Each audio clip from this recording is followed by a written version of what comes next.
All right, 1998 NBA Final Six, shot heard around the world, was taken by Michael Jordan.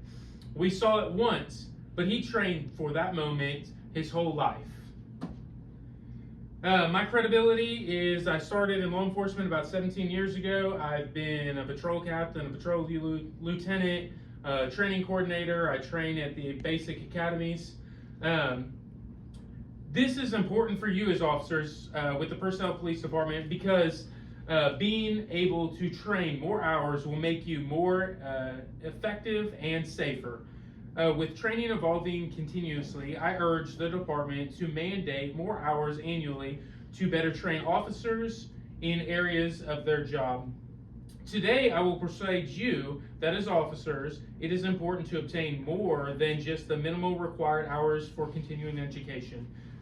Now that we talked about that, let's start off with my first point. My first point, we're going to talk about the problem. The problem is, we're going to start out with what's the minimal required hours of training. The Council of Law Enforcement and Training, the minimum hours required yearly or annually is 25 hours for every fully certified officer and 2 hours of mental health training.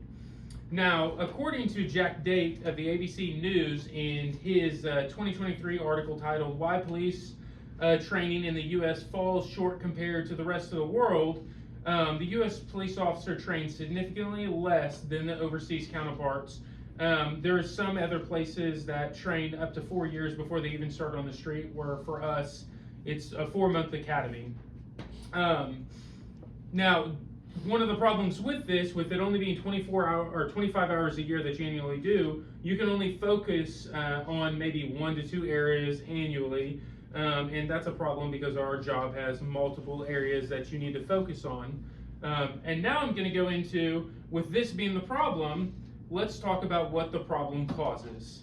As previously cited with Jack Date, the U.S. News, police officers tend to only focus on hard skills such as firearms and defensive tactics and fail to focus on soft skills, which is de-escalation, communications, writing, stuff like that. Very important skills, where other countries actually focus on those skills more.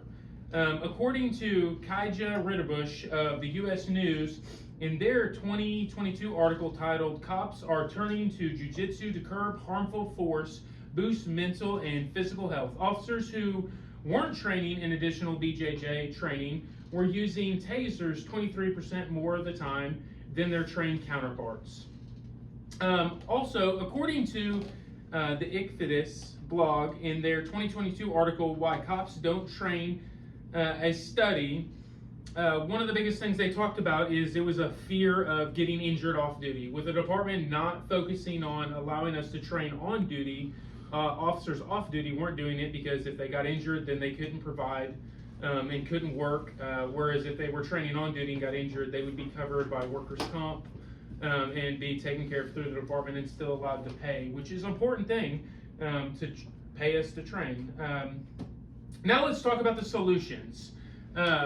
As previously cited by Kaija Ritterbusch, when St. Paul's Police Department in Minnesota started the new training program, which focused on BJJ, use of forces went down 37%, were the counterparts that were actually training. The other ones, it didn't reduce.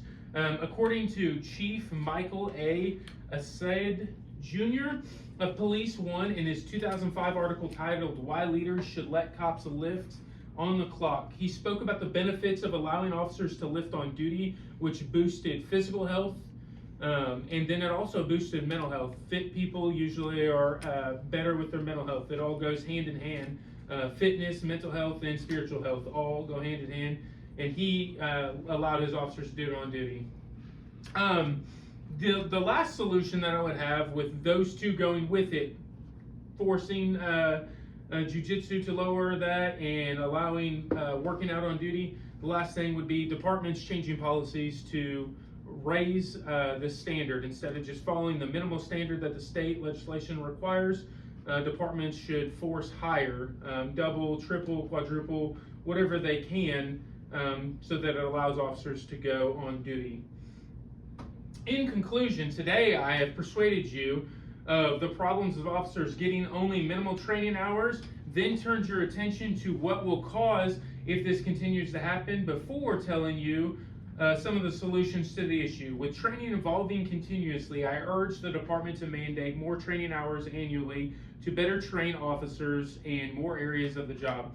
I ask each of you to request your leadership to increase your ability to train to become better and safer officers for your community. Thank you.